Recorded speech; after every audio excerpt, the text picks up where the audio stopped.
Why, hello here. Well, I made a website because I've been getting comments asking if I had one. So now I can say that I do. And that's pretty much it.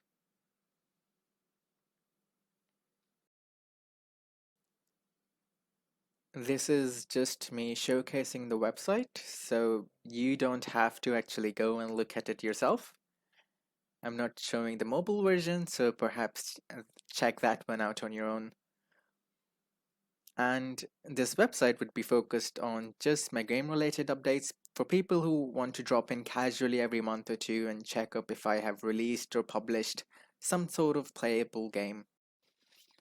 And yeah, if you are an RPG Maker user yourself, spend a day or two, make a website.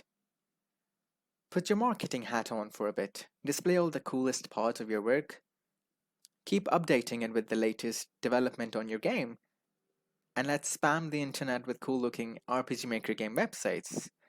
Because why not?